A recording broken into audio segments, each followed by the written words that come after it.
دل چاہ رہا ہے کہ تحریک ائمہ مساجد اور اس کے سرگرم افراد کے سلسلے میں مبارکبادی کے کلمات عرض کروں۔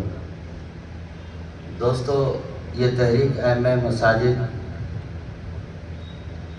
یہاں کیرانہ میں اس پیمانے پر کام کر رہی کہ موقع بموقع محلہ در محلہ حسب حال حسب ضرورت جہاں شادی بیاہ نکاح میں رسم و رواج خرافات پٹاخے مڈھے اس طرح کے امراض جاری ہیں، ان کی بیعت کنی کے لیے اور ان کے سد باب کے لیے بے حد سرگرم ہے۔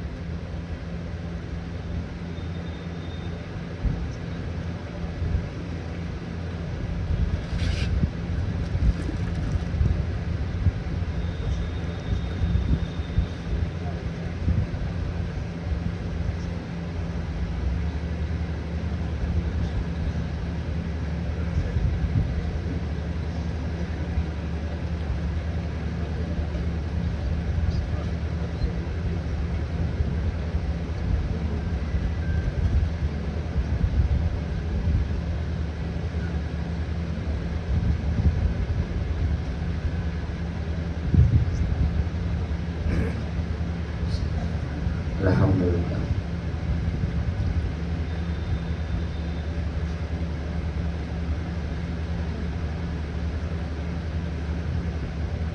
ہر مہینے سر جوڑ کر بیٹھنا اور اپنے شہر ان کے حلقوں اور محلوں پر خاص نظر بنائے رکھنا کہ کہاں کس طرح کا فتنہ ابھر رہا ہے، اسلام و دین کے خلاف، محبوب صلی اللہ علیہ وسلم کی صورت و سیرت کے خلاف کیا چیز ہمارے شہر میں جنم لے رہی ہے، اس کے سدباب کے لیے ہر آن ہر گھڑی یہ جماعت تیار رہتی ہے۔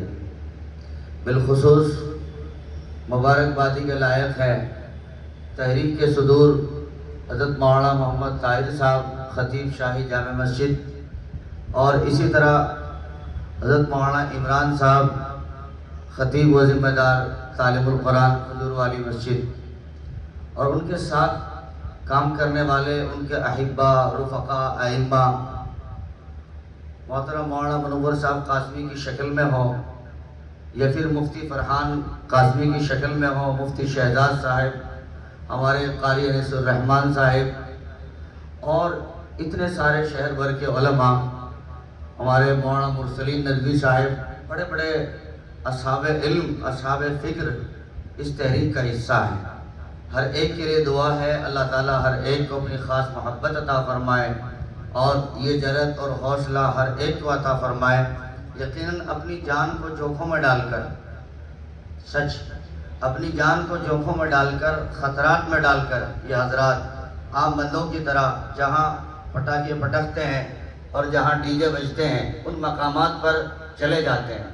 آپ سمجھتے ہیں کہ اس وقت ملک میں کیا حال ہے اور ہمارے نوجوانوں پر کس قدر نشہ طاری ہے۔ ایک تو نشہ فلموں کا، گانوں کا نہیں، اس کے ماں سوا جس کام میں وہ ملوث ہوتے ہیں اس کا نشہ بھی بہت بھیانک ہوتا ہے۔ اس صورت میں وہ سگے ماں باپ کی نہیں سنتے، کیا امام اور کیا عالم کی سنیں گے؟ لیکن قربان جائیے ان علماء کرام پر اپنی جان کو خطرات میں ڈال کر کئی مرتبہ مکالمہ اور مباحثہ اس کی ضرورت بھی پیش آ جاتی ہے، لیکن یہ ہمت نہیں ہارتے اور اللہ کے بھروسے محبوب صلی اللہ علیہ وسلم کے اس طرز پر زندگی لگانے اور لٹانے کو کھڑے رہتے ہیں۔ اس لیے ہم سب کا فریضہ بنتا ہے ہم اس سے سبق بھی لیں اور ان حضرات کے حق میں دعا بھی کریں، اللہ تعالیٰ ان کی ہر آن حفاظت فرمائے اور محبتوں کے ساتھ اسی طرح ترقی کرنے کی توفیق عطا فرمائے۔ اب آئیے محبوب صلی اللہ علیہ وسلم کی سیرت پر اللہ تعالیٰ کچھ سبق سنانے اور مجھے اور آپ کو عمل کی توفیق عطا فرما دے۔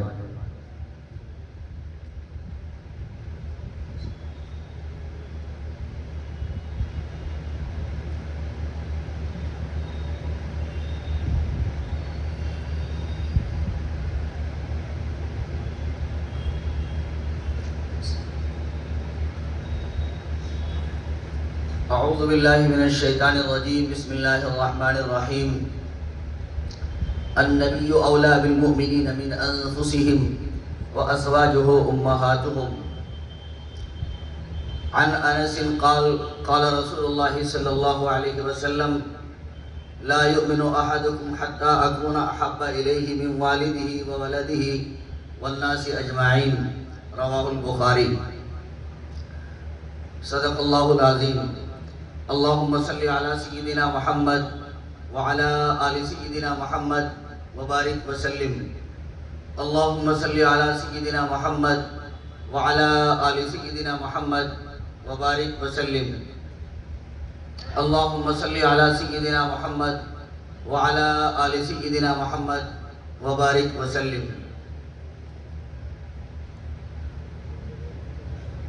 کسی عارف نے کہا ہزار بار بشویم دہن ز مشک و گلاب، ہزار بار بشویم دہن ز مشک و گلاب، ہنوز نام تو گفتن کمال بے ادبیست. کہ اگر ہزار مرتبہ میں اپنے منہ کو گلاب سے دھو لوں تو پھر بھی میرا منہ اس لائق نہیں کہ محبوب صلی اللہ علیہ وسلم کی تعریف کرے، یہ محبوب صلی اللہ علیہ وسلم کا نام لے. اس لیے کہ یہ نام محمد بہت پاک ہے، بہت مبارک ہے، بہت مقدس ہے. اور محبوب صلی اللہ تعالیٰ علیہ وآلہ وسلم کی سیرت کو بیان کرنا، نبی علیہ السلام کی سیرت پر گفتگو کرنا، یہ ہر آدمی کے لیے بہت آسان بھی ہے اور بہت مشکل بھی ہے، کیونکہ محبوب صلی اللہ علیہ وسلم کی سیرت کا پہلو بہت نازک ہے، بہت نازک ہے. چنانچہ ہوش و حواس بھی اور ادب و احترام بھی، دونوں چیزیں اس کے لیے باہم اور برابر چاہیے. قرآن پاک میں اللہ پاک نے ارشاد فرمایا النبی اولا بالمؤمنین من انفسہم، فرمایا کہ نبی کریم صلی اللہ تعالیٰ علیہ وآلہ وسلم حقدار ہیں مومنین پر، یعنی مومنین پر محبوب صلی اللہ علیہ وسلم کا حق ان کی جانوں سے بھی زیادہ ہے. چنانچہ وَأَزْوَاجُهُ أُمَّهَاتُهُمْ، محبوب علیہ السلام کی جو بیویاں ہیں وہ امت کی، میری آپ کی مائیں ہیں. حضرت انس بن مالک کی حدیث ہے، نبی علیہ السلام نے ارشاد فرمایا کہ اس وقت تک بندے کا ایمان کامل نہیں ہو سکتا جب تک کہ اپنی ذات سے زیادہ، اپنی اولاد سے زیادہ، حتیٰ کہ کائنات سے زیادہ محبوب صلی اللہ علیہ وسلم سے محبت نہ ہو جائے. نہ جب تک کٹ مروں میں خواجہ یثرب کی عزت پر، نہ جب تک کٹ مروں میں خواجہ یثرب کی عزت پر، اس وقت تک میرا ایمان کامل ہو نہیں سکتا. واقعتاً محبوب صلی اللہ علیہ وسلم ایسے محبوب ہیں، محبوب کل جہاں ہیں، کیونکہ آپ نباتات کے بھی محبوب، آپ جمادات کے بھی محبوب، اور آپ حیوانات جانوروں کے بھی محبوب، اور انسانوں کے تو آپ محبوب ہیں ہی ہیں. قرآن پاک سے اندازہ ہوتا ہے قُلْ إِن كُنتُمْ تُحِبُّونَ اللَّهَ فَاتَّبِعُونِي يُحْبِبْكُمُ اللَّهُ، کہ اللہ کی ذات بھی کتنا پیار رکھتی ہے محبوب صلی اللہ علیہ وسلم سے. آپ قرآن پاک میں نظر ڈالیں، مختلف انبیاء کے تذکرے آپ کو ملیں گے. کہیں ابراہیم و موسیٰ و عیسیٰ و الیاس و ہارون و ذوالکفل، لیکن جب محبوب صلی اللہ علیہ وسلم کا نام قرآن پاک میں لیا جاتا ہے تو خود اللہ پاک کہیں یا ایھا الرسل، کہیں یا ایھا المزمل، اور کہیں یا ایھا المدثر، اور کہیں یاسین، اور کہیں طٰہٰ جیسے مبارک ناموں سے پکارتے ہیں. اللہ کی ذات محبوب صلی اللہ علیہ وسلم کو اور رسولوں کی طرح کہہ سکتے ہیں، لیکن نہیں. بڑی شفقت کے ساتھ اور بڑے محبت بھرے انداز کے ساتھ ہم جگہ جگہ قرآن پاک پر نظر ڈالتے ہیں تو یہ عجیب کیفیت محسوس ہوتی ہے. آپ نباتات کے، جمادات کے نبی کیسے ہیں؟ میں اور آپ غور کر سکتے ہیں کہ محبوب پر کل جہان کس طرح فدا ہو گیا.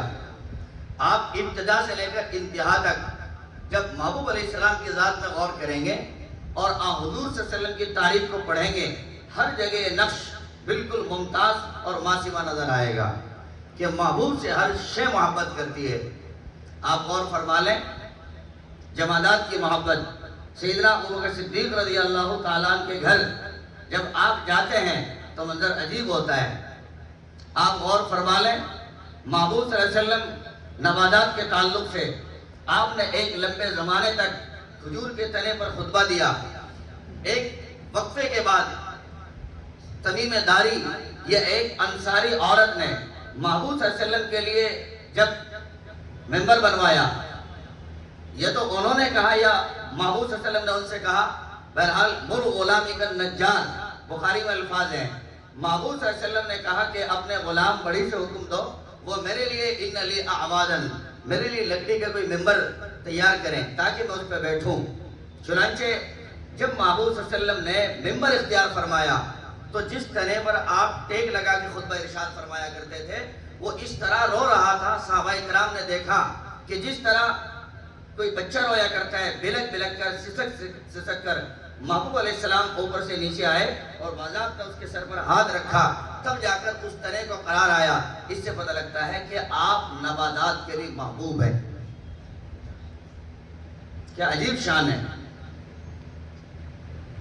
آپ غور فرمائیں کہ کس درجے کی محبت اللہ تعالیٰ نے آپ کی پیدا فرمائی.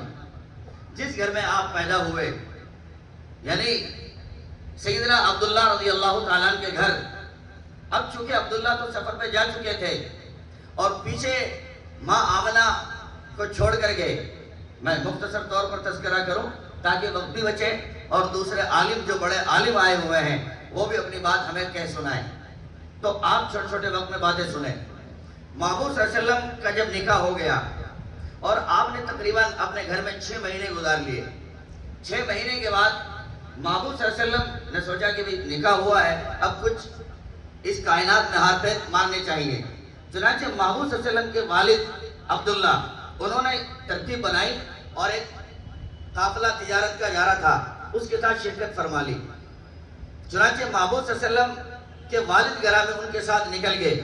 جب گھر سے نکلے تو کچھ باتیں محبت کی کہی, کیونکہ ابھی 6 مہینہ نکاح کو گزرے اور ابھی نئی نئی شادی ہوئی ہے اور ویسے بھی حضرت آمنہ حمل سے ہے. تو ایسے وقت میں جب شوہر گھر سے نکل جائے تو کتنا بھاری اور مشکل پڑتا ہے. چنانچہ محبوب علیہ السلام کے والد نے آمنہ سے کہا, دیکھو میں جا رہا ہوں تجارت کے لیے اور تقریباً آؤں گا 1-2 مہینہ کے بعد, آپ مجھے یاد رکھیں اور میں آپ کو برابر یاد رکھوں گا. میں تو آپ کو بھلا ہی نہیں سکتا. البتہ اتنی بات ہے کہ جب میں واپس آؤں اور آپ کو یہ خبر ملے کہ آج میری واپسی ہے تو آپ نہا دھو کر اور کہو کہ اپنی تیاری کر کے آپ دروازے پر میرا استقبال کریں. چنانچہ آمنہ نے کہا, کیوں نہیں, میرے لیے تو ہر رات بوجھل اور ہر گھڑی مشکل, آپ جائیے, میں آپ کے لیے بالکل سیم ایسا ہی کروں گی جیسے کہ آپ نے فرمایا. چنانچہ حضرت عبداللہ نکل گئے, قافلہ گیا اور لمبے وقت کے لیے گیا. ایک وقت کے بعد شہنائیاں بجی کہ آج وہ قافلہ جو تجارت کے لیے گیا تھا واپس لوٹ رہا ہے. چنانچہ شہر بھر میں خوشیاں آئی اور ہر عورت نے انتظار کیا جس کے شوہر گئے تھے کہ آج ہمارے سر کے تاج آ رہے ہیں. ہر عورت نہا دھو کر باہر آئی. اسی طرح حضرت آمنہ بھی تیار ہو کر باہر آئی, لیکن صبح سے شام ہو گئی کہ کوئی قافلہ نہیں آیا. چنانچہ گھر گئے, اگلے دن پھر تیار ہوئی اور باہر آئی. ٹیلی فون کا دور نہیں تھا. پھر انتظار کیا کہ قافلہ آج آتا ہوگا, آج آتا ہوگا. قافلہ تو آیا لیکن قافلہ میں حضرت عبداللہ نہیں آئے. جب حضرت عبداللہ نہیں آئے تو ماں آمنہ پر بہت بھاری بات گزری. حضرت عبداللہ مطلب نے پوچھا کہ ہوا کیا؟ سب آگے, ہمارا بیٹا عبداللہ نہیں آیا. آمنہ انتظار میں ہے اور ہمیں ان کا بہت سخت ترین انتظار ہے. چنانچہ قافلے کے لوگوں نے بتایا ہوا یہ کہ حضرت عبداللہ کی اچانک طبیعت خراب ہو گئی اور بخار آیا, اور چونکہ راستہ مدینے کو ہو کے آتا ہے تو حضرت عبداللہ اپنی سسرال مدینہ ٹھہر گئے. کہ کوئی بات نہیں, کل آ جائیں گے, کہ طبیعت بہت خراب ہے, کہ کوئی بات نہیں کل آ جائیں گے. باتیں ہوئی, گھر والوں میں اگلے دن مشورہ ہوا کہ جب ان کی صحت اتنی زیادہ متاثر ہے تو پھر تو ہمیں ہاتھ پہ ہاتھ دھر کے نہیں بیٹھنا چاہیے, بلکہ وہاں جانا چاہیے اور ان کی عیادت کرنا چاہیے اور دیکھ ریکھ کرنا چاہیے. چنانچہ 2-4 افراد پر مشتمل ایک قافلہ مدینے کے لیے تیار ہوا. یہ قافلہ ابھی جا ہی رہا تھا, راستے میں تھا. راستے میں خبر ملی کہ حضرت عبداللہ کو بخار تیز آیا، اور اتنا تیز آیا کہ اسی بخار میں طبیعت بگڑی اور حضرت عبداللہ کا انتقال ہو گیا۔ چنانچہ یہ خبر کا ملنا تھا، قافلے والوں کا قدم بھی اکھڑ گیا اور کیفیت بھی بگڑ گئی۔ یہ گئے اور وہاں کے منظرنامے کو دیکھا، اور اس دکھ کو جتنا کچھ کہا جا سکتا ہے وہ ہر آدمی سمجھ سکتا ہے، بلکہ اس دکھ کو وہ زیادہ سمجھ سکتا ہے۔ اللہ نہ کرے کسی کی بیٹی 16 سال کی ہو اور حمل سے ہو اور اس کے داماد کا انتقال ہو جائے۔ اب انداز کیجئے کہ اپنی سگی بیٹی پر کیا گزرتی ہوگی اور خود اس سسر کے اوپر کیا حال بنتا ہوگا۔ چنانچہ جب یہ خبر ملی، حضرت آمنہ کے لیے اس سے بڑی خبر نہیں ہو سکتی تھی۔ وہ تیار شدہ اور انتظار پل پل کا، لمحے لمحے کا، وہاں چوکٹ سے واپس اپنے گھر پہنچی، اور جب یہ خبر ملی حضرت عبدالمطلب کو ایسا اور ایسا ہو گیا۔ حضرت آمنہ کو جب خبر ملی تو ٹوٹ کے رہ گئی اور کیفیت بدل کے رہ گئی، ہائے یہ کیا ہوا۔ چنانچہ یہ جو کچھ وقت تھا یہ تو گزرا ہی گزرا۔ اس بات کو یہاں چھوڑ کر بات آگے بڑھاتا ہوں کہ محبوب کیسے محبوب تھے۔ چنانچہ محبوب صلی اللہ علیہ وسلم دنیا میں آگے، آپ نے آنکھیں کھولی اور کلمہ توحید کی دعوت کا آغاز فرمایا، اور دنیا بھر کو یہ دعوت دی، اے لوگو رب ایک ہے، الہکم الہ واحد۔ دنیا کو پیغام دیا، قل هو اللہ احد، رب ایک ہے، اس کے سوا کوئی معبود نہیں۔ اس پیغام کا ملنا حالات بدل گئے، چنانچہ اپنا پرایا بنا، دوست دشمن بنے، اور جن سے وفا کی امید تھی وہ بے وفائی میں تبدیل ہوئے، اور اللہ تعالیٰ نے نئے احباب، نئے اصحاب عطا فرمائے، رضوان اللہ علیہ مجمعین۔ چنانچہ کیسے محبوب تھے، صحابہ اپنی جان دینا نبی علیہ السلام پر پسند کرتے تھے۔ مثلا سیدنا ابوبکر صدیق رضی اللہ تعالیٰ عنہ کی ذات کو لے لیجئے، وہ شخصیت ہے کہ قدم قدم ہر گھڑی محبوب کی چوکٹ پہ کھڑے رہتے ہیں۔ ایک مرتبہ فرمایا، یا رسول اللہ مجھے 3 باتیں بہت محبوب ہیں اور 3 چیزیں بہت پیاری ہیں۔ فرمایا ابوبکر وہ کیا چیز ہے کہ جی 3 تمنائیں، کہنا بتاؤ نا ہے کیا؟ کہ ایک تو یہ، یا رسول اللہ آپ میرے روبرو ہوں اور میں آپ کا چہرہ تکتا رہوں۔ کہ دوسرا یہ کہ میں اپنا مال آپ پر لٹاؤں اور آپ قربان فرمائیں۔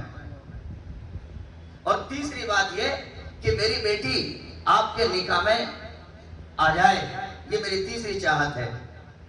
آپ غور فرمائیں، یہ تینوں تمنائیں اور چاہتیں سیدنا ابوبکر صدیق رضی اللہ تعالیٰ کی اللہ تعالیٰ نے کس طرح پر پورا فرمائی۔ آپ دیکھیں سیدنا ابوبکر صدیق شب و روز کے ساتھی، حبیب و محبوب کا ایسا الویلا تعلق کہ ایسا لگتا ہے جیسی کوئی دوسری مثال ہی نہیں ہے۔ ہر شاگرد استاد پہ فدا ہے، چاہتا میرے استاد جی مجھے وقت دیں۔ ہم دیکھتے ہیں کہ مرید اپنے شیخ پہ فدا ہے اور چاہتے ہیں شیخ ہمیں وقت دیں۔ اسی طرح ایک حبیب اپنے محبوب پہ کیسے فدا ہے، وہ آپ سیدنا ابوبکر صدیق سے سبق لے سکتے ہیں۔ دل میں دعا ہے کہ محبوب کو دیکھتا رہوں، محبوب سے ملتا رہوں، ہر گھڑی محبوب کے ساتھ رہوں۔ چنانچہ اللہ تعالیٰ نے وہ چانس عطا فرمایا جب حالات مکہ کے المناک ہوئے اور اس طرح کی ترتیب بنی کہ مکہ چھوڑنا پڑے گا اور یہاں سے کچھ کرنا پڑے گا، تو ایک رات رسول اکرم صلی اللہ علیہ وسلم نے حضرت علی کو کہا کہ آپ میری جگہ آرام کریں، میں جاتا ہوں۔ اور حضرت علی رضی اللہ تعالیٰ کی قربانی بھی دیکھیں، بے خوف و خطر لیٹ گئے، حالانکہ جانتے تھے کہ دشمن محبوب کے طاق میں ہے، انتظار میں ہے، محبوب کب پھنسے اور کب آپ محبوب کا ذبح کریں۔ اس سب باتوں کے باوجود اندھا دھند بے فکری کے ساتھ آرام فرما ہو گئے کہ شہادت ہوگی تو میرے محبوب بچیں گے۔ اور نبی علیہ السلام رات کو نکل گئے، اندھیری رات، گہری رات میں سیدنا ابوبکر صدیق رضی اللہ تعالیٰ کی چوکٹ پر جا کر دستک دی۔ جب سیدنا ابوبکر صدیق کی چوکٹ پر دستک دی، 1 منٹ نہیں لگی، دروازہ کھل گیا۔ محبوب صلی اللہ علیہ وسلم حیرت زدہ، پوچھا ابوبکر سوئے نہیں تھے؟ یہ پہلے سے گھر میں کوئی عجیب واقعہ پیش آیا ہوا تھا جس کے باعث آپ بیدار تھے؟ فرمایا نہیں یا رسول اللہ، پہلے سے کوئی واقعہ پیش نہیں آیا، بلکہ میں پہلے سے بیدار تھا۔ کہا کیوں؟ یا رسول اللہ میں دیکھ رہا ہوں مکے کے حالات اچھے نہیں، اور مجھے اس بات کی امید تھی کہ نہ جانے کب ہجرت کا حکم آ جائے، اور جب آپ کو ہجرت کا حکم آئے گا میں دعا کر رہا ہوں پیارے اللہ رفیق سفر کے طور پر ابو بکر کو قبول کر لیجئے۔ کہا مجھے امید تھی ایسا نہ ہو ہجرت کا حکم ملے، آپ رات کے وقت گھر سے نکلیں اور گہری رات میں میری چوکھٹ پر آئیں اور کنڈا کھٹکھٹائیں اور میں ابو بکر سوتا رہ جاؤں۔ کہا وہ دن اور آج تک یا رسول اللہ میں نے سونا رات کو بند کر دیا ہے، اور انتظار تھا کہ کب آئیں گے اور کب میں آپ کے اوپر قربانی دوں اور آپ کے ساتھ چلوں گا۔ اللہ اکبر، سب کہیں صلی اللہ علیہ وسلم۔ کیا ہو سکتی ہے ایسی داستان کہ سونا ہی چھوڑ دیا؟ چنانچہ نہ صرف ابو بکر صدیق رضی اللہ تعالیٰ عنہ بلکہ آپ کا پورا گھرانہ عجیب قبول ہوا۔ آپ دیکھیے محبوب صلی اللہ علیہ وسلم جب ہجرت کے لیے یہاں سے نکلے سیدنا ابو بکر صدیق کو لے کر راتوں رات چلے، غار پر پہنچ گئے، سیدنا ابو بکر صدیق ساتھ ہیں اور 2 مزید افراد، 4 افراد پر مشتمل یہ قافلہ۔ یا رسول اللہ آپ ٹھہریں، میں غار میں جاتا ہوں، صفائی کر کے آتا ہوں، نہ جانے کیا چیز یہاں پڑی ہو۔ چنانچہ محبوب صلی اللہ علیہ وسلم غار کے منہ پر ہیں، سیدنا ابو بکر صدیق اندر گئے، غار کو صاف کیا، جب پورا صاف ہو گیا فرمایا یا رسول اللہ اب آپ تشریف لائیے۔ محبوب علیہ السلام اندر داخل ہوئے، دیر تک بیٹھے رہے، غور و فکر کرتے رہے اور فرمایا لا تحزن ان اللہ معنا، گھبرانے کی کوئی بات نہیں، اللہ کی ذات ہمارے ساتھ ہے۔ چنانچہ ابو بکر صدیق نے محسوس کیا کہ وقت بہت گزر گیا، فرمایا یا رسول اللہ میرا دل چاہتا ہے آپ آرام فرما لیں۔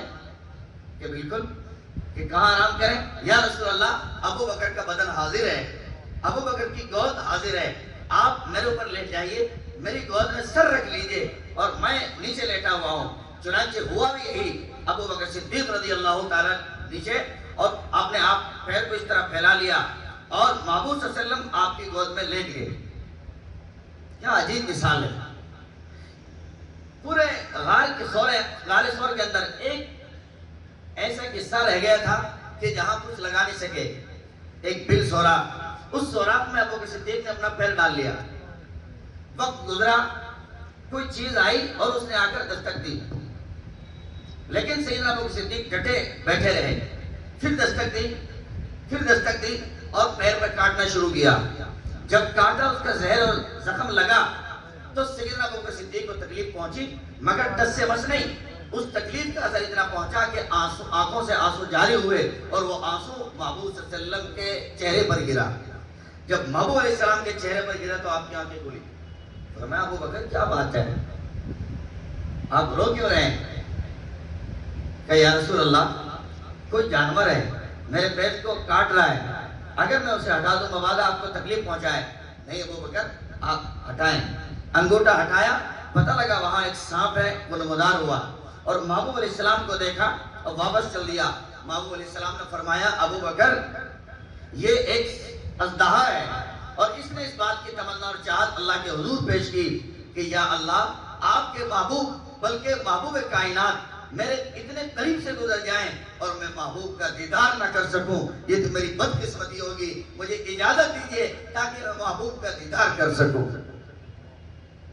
دوستو اس سے اندازہ ہو سکتا ہے کہ حیوانات بھی محبوب علیہ السلام پر فدا ہیں، اور یہ ایک مثال نہیں، حجۃ الوداع کے موقع پر لکھا کہ محبوب صلی اللہ علیہ وسلم رمی جمرات کے بعد جب قربانی فرما رہے تھے تو اونٹ قطار میں کھڑے ہوئے تھے اور ہر اونٹ تیزی کے ساتھ بس آگے بڑھ رہا تھا، اور ہر اونٹ کی یہ چاہت تھی کہ محبوب کے ہاتھوں میں ذبح ہو جاؤں، محبوب کے ہاتھوں میں ذبح ہو جاؤں۔ صحابہ نے دیکھا کہ اونٹ اپنی گردن آگے بڑھا لیتے تھے اور محبوب صلی اللہ علیہ وسلم کو ذبح فرما دیا کرتے تھے۔ کیسی عجیب مثال ہے پیارے دوستو۔ سیدنا ابو بکر صدیق رضی اللہ تعالیٰ اس طرح پر فدا، ساتھ ہی ساتھ آپ کی بیٹی اسما رضی اللہ عنہا ڈیلی کھانا لے کے آتی ہے۔ ابو جہل کو اندازہ ہوا کہ کچھ نہ کچھ معاملہ ضرور ہے، یہ روزانہ ٹفن پکڑتی ہے اور ادھر جاتی ہے، لیکن پکڑا اور سب کیا، کہاں جاتی ہے، کہاں ہے تمہارے بابا، کدھر ہے محمد؟ اور ایک چمچ لگایا، کہا کہ دیکھو میری جان آپ کے لیے حاضر ہے، آپ ماریں مٹی میں ملائیں، مجھے قتل و ذبح کر دیں، لیکن محبوب صلی اللہ علیہ وسلم کا بتا دو ظالم یہ نہیں ہو سکتا۔ کیا عجیب محبت ہے ایک معصوم بچی کو بھی۔ دوستو آپ انداز کیجئے سیدنا ابو بکر صدیق کا یہ حال، آپ کی بیٹی کا یہ حال، ایک سانپ ازدہے کا یہ حال، ایک اونٹ کی کیفیت، یہ ہم اور آپ سوچ سکتے ہیں؟ ہم ایسا لگتا ہے آج حیوانات سے پرلے درجے کے ہو گئے۔ ہمارے نوجوان دوست آج دنیا پہ فدا، دنیا کی تہذیب پہ فدا، اغیار کے طرز پہ فدا، کفار کے طرز پہ فدا، ان کا لباس، ان کا کلچر، ان کے کھانے، ان کی بارات، ان کی شادی، ان کے نکاح، انہی جیسے مڈھے اور انہی جیسے ڈیجے اور انہی جیسے پٹاخے۔ ایسا لگتا ہے کہ حیوانات محبوب صلی اللہ علیہ وسلم کو سمجھے، اگر نہیں سمجھے ہم انسان ہو کر محبوب علیہ السلام کو نہ سمجھے۔ دوستو ہمیں سمجھنا چاہیے یہ سیرت کے پروگرام اس لیے ہیں کہ جانور محبوب کو سمجھ گئے، ہم انسان ہو کر محبوب کو نہ سمجھے۔ آج کی محفل کا فائدہ یہ ہم ارادہ کر کے اٹھیں کہ محبوب صلی اللہ علیہ وسلم پر ہم بھی ایسے فدا ہوں گے انشاءاللہ تعالی، اور محبوب علیہ السلام پر ایسے قربانی پیش کریں گے۔ محبوب صلی اللہ علیہ وسلم تو اللہ تعالیٰ نے ظاہری طور پر بھی ایسا خوبصورت اور باطنی طور پر بھی ایسا باکمال، قرآن پاک میں اللہ فرماتے ہیں اِنَّكَ لَعَلَىٰ خُلُقٍ عَظِيمٍ، آپ اخلاق کے اعتبار سے بلند اخلاق پر فائز تھے۔ آپ کا اخلاق دیکھ دیکھ کر لوگ ایمان لائے، آپ کا اخلاق دیکھ دیکھ کر لوگوں نے تہذیب بدلی، اپنے افکار و نظریات بدلے۔ اور ظاہری خوبصورتی دیکھو، واسع الجبین، امام ترمذی رحمۃ اللہ علیہ شمالی ترمذی میں آپ کی تعریفات مختلف انداز سے فرماتے ہیں کہ میرے محبوب صلی اللہ علیہ وسلم کیسے عجیب و غریب۔ فرمایا محبوب صلی اللہ علیہ وسلم لمبے ہیں لیکن وَلَيْسَ بِالطَّوِيلِ الْبَائِنِ وَلَا بِالْقَصِيرِ، فرمایا محبوب لمبے ہیں مگر اتنے بھی نہیں جس کو لوگ لمبو کہہ سکیں۔ محبوب صلی اللہ علیہ وسلم چھوٹے ہیں وَلَا بِالْقَصِيرِ، مگر اتنے بھی چھوٹے نہیں جس کو آپ پستہ قامت کہہ سکیں۔ فرمایا محبوب صلی اللہ علیہ وسلم گورے چٹے مگر ایسے بھی نہیں الابیض الامحق، آپ چونے کی طرح سفید کہہ سکیں۔ ازہر اللون، اسمر اللون، بالکل گندگی میں رنگ، یہ کہیے کہ ایک طرف خوبصورتی اور دوسری طرف آپ کے چہرے پر سرخی پھیلی ہوئی۔ لم تلد النساء، ایسا تو کسی ماں نے بچہ جنا ہی نہیں، کائنات نے ایسا بچہ دیکھا ہی نہیں۔ عائشہ صدیقہ فرماتی تھی لنا شمسم وللآفاق شمسن، ایک سورج میرا ہے اور ایک سورج آسمان کا ہے، لیکن میرا سورج رات کو طلوع ہوتا ہے۔ فرمایا دنیا کا سورج میرے محبوب کے سورج کے سامنے پھیکا پڑ جاتا ہے۔ ام سلیم فرماتی ہیں کہ محبوب صلی اللہ علیہ وسلم ایسے خوشبودار، ایسے مہکتے لہکتے میرے گھر سوئے، دوپہر کا وقت کہا میں برتن اٹھا کے لائی، محبوب کے پسینے کو جمع کرنا شروع کر دیا۔ مدینے کی بیٹیاں بیائی جاتی تھی، محبوب صلی اللہ علیہ وسلم کا پسینہ خوشبو کے طور پر استعمال ہوتا تھا۔ سب کہیں صلی اللہ علیہ وسلم، کیا عجیب طرز تھا۔ آپ صلی اللہ علیہ وسلم کا سینہ سواء البدن والصدر، امام ترمذی فرماتے ہیں کہ آپ کا سینہ اور پیٹ بالکل لیول میں برابر، یہ نہیں کہ پیٹ باہر نکلا ہوا بہت بکھری ہوئی، نہیں، سواء البدن والصدر، عریض الصدر، آپ کا سینہ کشادہ۔ فرمایا عظیم المنکبین، آپ کے مونڈے بھاری، وعید ما بین المنکبین، قدر فاصلہ لیا ہوا، یعنی کشادگی بہادری کی علامت ہے۔ چوڑائی کیا عجیب اللہ نے آپ کو بنایا تھا، عظیم الحامتی، سر آپ کا چوڑا جو عقل مندی پر دلالت کرتا ہے۔ اور آپ کے بال شدید سواد الشعر، انتہائی کالے بال، انتہائی کالے، سفید ہی نہیں۔ محبوب صلی اللہ علیہ وسلم میں امام ترمذی فرماتے ہیں وَلَيْسَ فِي رَأْسِهِ وَلِحْيَتِهِ 20 شَعْرَةً بَيْضَاء، کہا آپ کے سر میں اور آپ کی داڑھی مبارک میں 20 بال سے زیادہ سفید نہیں تھے۔ قربان جائیے، محبوب صلی اللہ علیہ وسلم کے ایک ایک چیز کو گن لیا گیا۔ مفلج الاسنان، آپ کے دانت ایسے بالکل جیسے گھڑ گھڑ کے بنائے گئے ہوں، ایسے خوبصورت، کہا دانتوں کے درمیان ذرا سا فاصلہ تھا۔ مفلج الاسنان، محبوب صلی اللہ علیہ وسلم کے بدن پر بال نہیں تھے، فرمایا ذو مسربۃ دقیق، ذو مسربۃ، باریک سی ایک بالوں کی لکیر ایسے جاتی ہوئی۔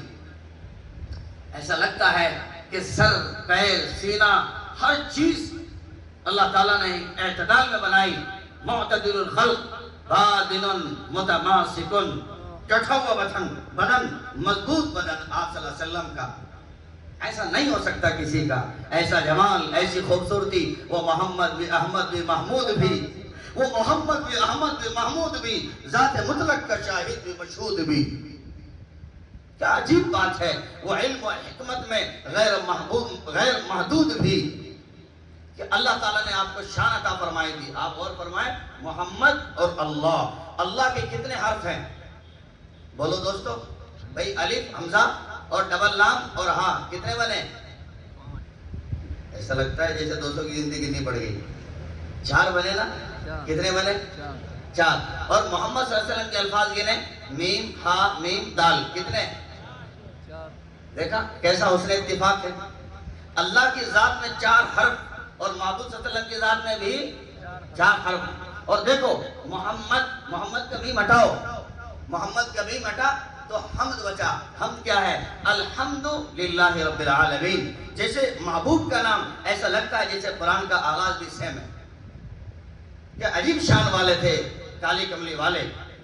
دوستو، جس کے نام میں خوبصورتی، جس کے چہرے میں خوبصورتی، جس کے زبان میں خوبصورتی، جس کے بیان میں خوبصورتی، جس کے چلنے میں خوبصورتی، جب چلتے ہیں کأنما ینحت من سبب، جیسے اونچائی سے نیچائی کی طرف آ رہے، امیر غریب فقیر بادشاہ مرد عورت جب بات فرماتے، اذا التفت التفت معا، فرمایا اذا التفت التفت جمیعا، جب متوجہ ہوتے ہیں تو پورا متوجہ ہوتے ہیں۔ یہی نہیں کہ بس ایسے ایسے کسی کے ساتھ کرتے ہو، نہیں نہیں، بلکہ پورا متوجہ ہو جاتے ہیں۔ آپ مسافہ فرماتے دونوں ہاتھ سے برابر اور مسکراتے ہوئے چہرے کے ساتھ۔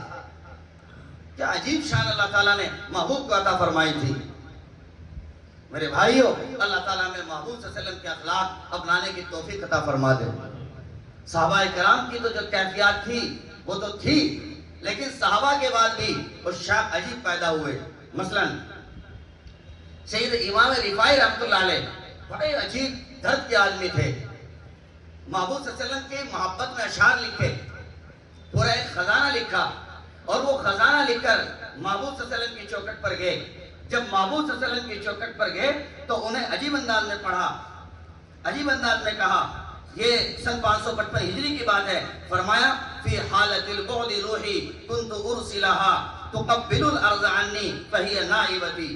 کیا کہہ رہے ہیں کہ جب میں دور تھا، اے میرے محبوب صلی اللہ علیہ وسلم، جب میں دور تھا تو دور سے اپنی روح کو بھیجا کرتا تھا اور وہ آپ کی چوکھٹ پر آ کر بوسے لیا کرتی تھی، لیکن آج یا رسول اللہ یہ فقیر آپ کی چوکھٹ پر خود آیا ہے۔ وَهَذِهِ نَوْمَةُ الْأَشْبَاحِ قَدْ حَضَرَتْ، آج تو یہ فقیر خود حاضر ہوا ہے۔ فَامْدُدْ يَمِينَكَ كَيْ تَحْظَىٰ، فرمایا یا رسول اللہ اپنے ہاتھ کو باہر نکالیے تاکہ میں آپ کے ہاتھوں کا بوسہ لے سکوں۔ چنانچہ دنیا نے دیکھا محبوب کائنات صلی اللہ علیہ وسلم کا ہاتھ باہر نمودار ہوا، سب لوگوں نے دیکھا، اور پھر انہوں نے محبوب صلی اللہ علیہ وسلم کے ہاتھ کا بوسہ لیا۔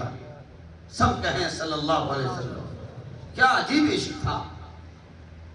اور یہی نہیں، حضرت مولانا عبد الرحمن جامی، اللہ تعالیٰ نے ایسا عشق عطا فرمایا، اشعار لکھے اور ارادہ کیا محبوب کی چوکھٹ پر حاضری دینی ہے۔ مکہ میں تھے، مکہ میں حج کر لیا، اور حج کے بعد اب مدینہ کا ارادہ ہے، اشعار کا ذخیرہ ہے۔ چنانچہ امیر مکہ کو خواب ہوا، محبوب صلی اللہ علیہ وسلم خواب میں آئے اور کہا کہ دیکھو اس طرح کا ایک بندہ ہے، میری چوکھٹ پہ آنا چاہتا ہے، آپ اسے گرفتار کر لیں اور یہاں نہ آنے دیں۔